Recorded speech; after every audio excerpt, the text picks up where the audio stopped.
Oh, man. Bob Holt, Arkansas Democrat-Gazette, and the subject of a nice piece in The Athletic by Brody Miller, who covers LSU for the Athletic online sports publication.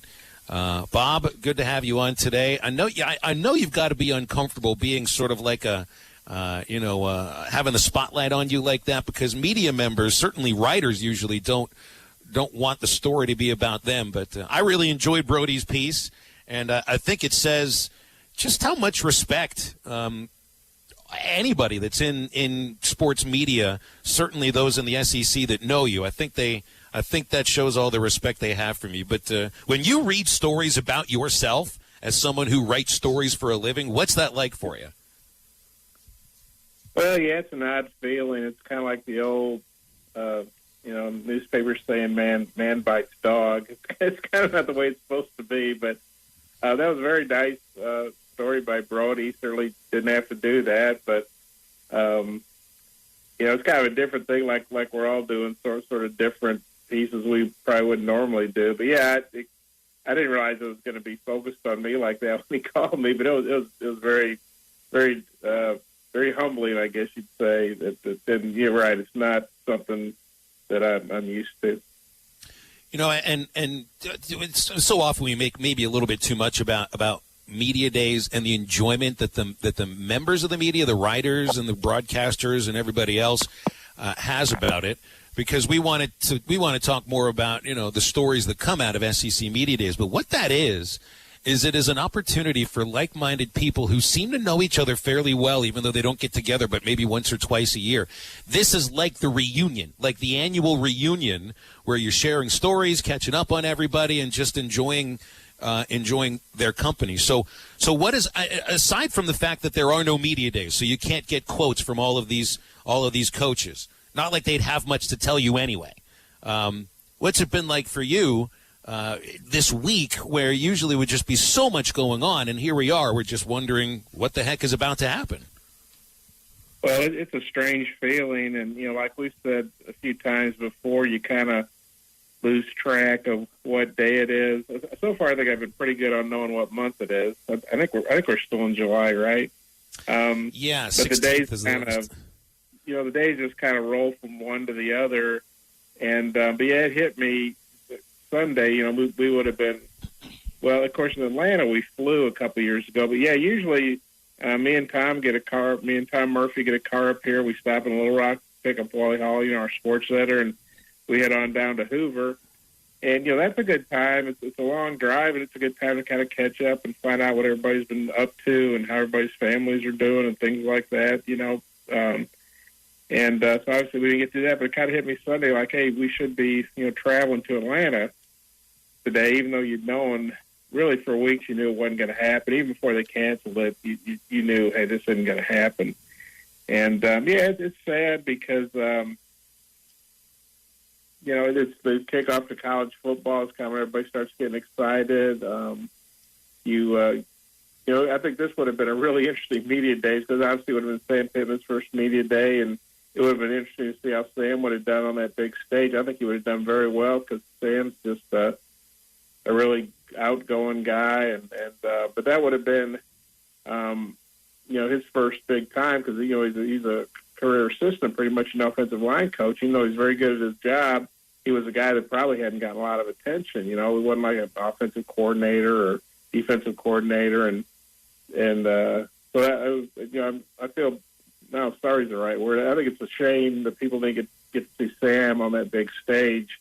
Hopefully that'll get to happen, virtually at least, and then maybe back to real media days next year.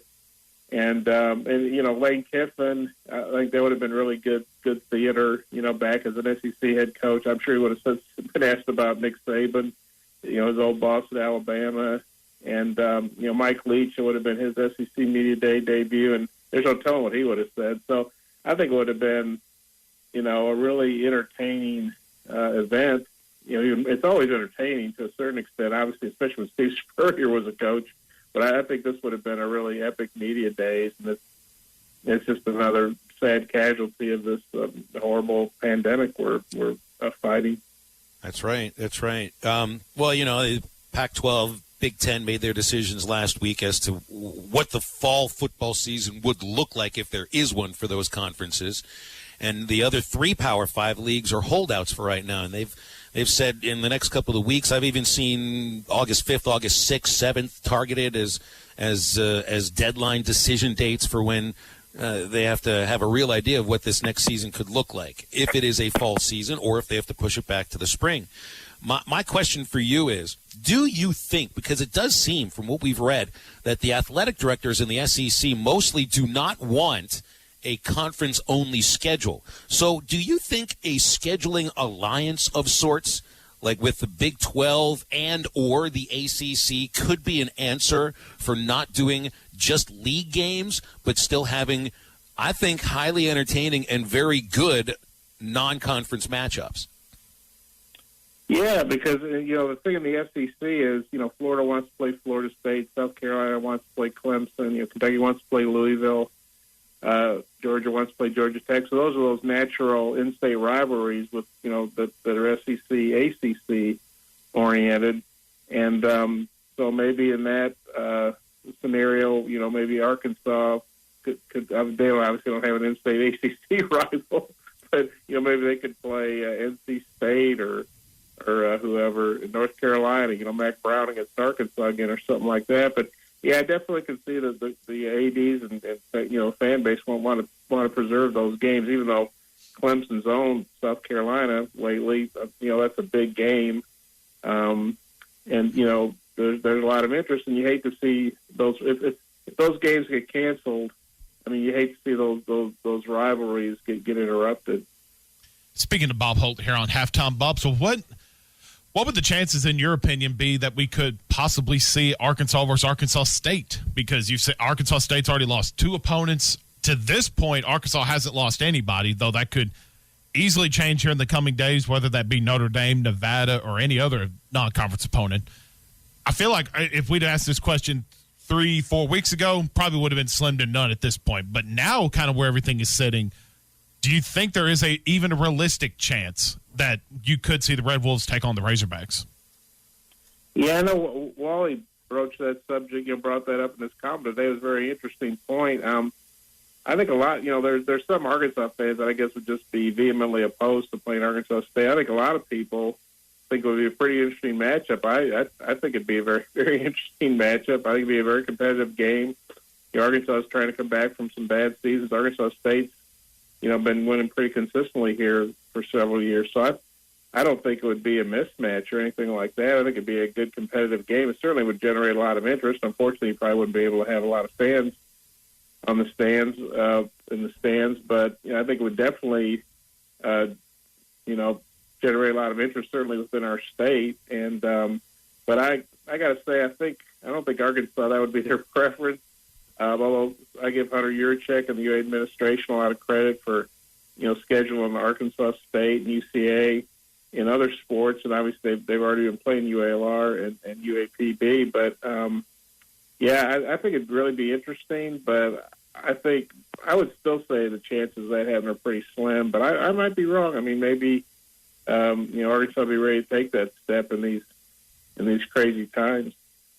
I want to go back to SEC Media Days just for a second, because you've covered so many of them, and you've been there for a lot of just some crazy stuff that's happened down there, just with interviews and different things like that. Is there any memory that comes to mind during your time at SEC Media Days? Or something that stands out among the rest? I'm sorry, say that again? Or something that just stands out, a memory that stands out amongst everything that you've seen down there?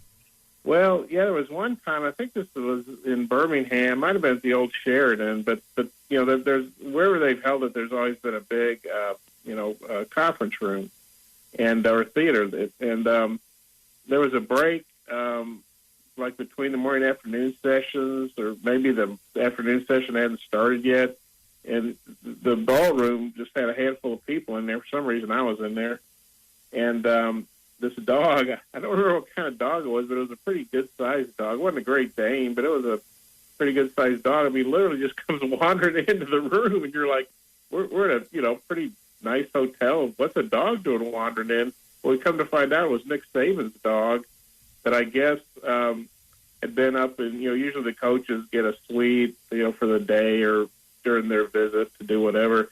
And I guess his family was up there, and they had the dog, and somehow they kind of lost track of the dog and wandered out, and somehow it had gotten into the ballroom. So it was pretty funny. And somebody, the dog was very friendly, wasn't barking or nipping at anybody. They got the dog. That was kind of a funny deal that happened several years ago. And then one year, Phillip Fulmer did not show up at media days because he was afraid of getting served a subpoena.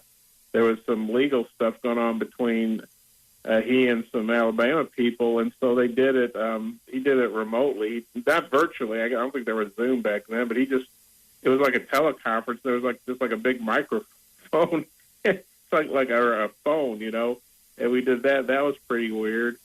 And then one of the all-time, great appearances, one time only, Robbie Caldwell was the interim coach at Vanderbilt. Bobby Johnson had resigned unexpectedly, I guess in the spring. And he obviously did it. The timing was designed so one of his guys would get a shot at the job and his staff would be able to stay together. Robbie Caldwell, he's the offensive line coach at Clemson. I believe he still has that job. He was just hilarious. It was like a stand-up routine or something, and that was just hilarious. And that was the only time he got to do it because Ben didn't have a good year. He didn't get the job. But those are some memories that stick with me. Last thing, and then I'll throw it back over to Phil, because this whole show, and I've learned through with media days happening, one of the big things that happens down there is karaoke. A lot of the media guys will do karaoke, and I need you to come through for me because me and Phil we all have a little silent bet going on. Does Bob Holt have a go-to karaoke song? I've never done karaoke before, and I know it's a big thing down there at media days, but I haven't been to that particular place and done that, and I don't have a very good voice. People can probably tell from the way I talk I wouldn't be much of a singer, but I've never actually done karaoke before. Darn it. I don't know what song I would pick because I just wouldn't be very good at it. I was hoping you would. I think you ought to try to sing "Paperback Writer" by the Beatles, Bob. Hey! There's something about it might actually hit home for you. Well, yeah, I wish I had a better answer for you guys. I'm just not that interesting. We appreciate your time, Bob. Thanks, man. Okay, you guys take care. Appreciate it. You got it. I knew it. Darn knew it. I thought he would. I was hoping he would have said one. I told you he's not a performer. Again, he's not a look at me sort of a guy. I mean, we even asked him, "What's your favorite boat drink?" a couple of weeks ago, and I mean, if you're going to get up and sing karaoke, don't you think that it takes a little bit of liquid lubrication to get you to where you feel good about it?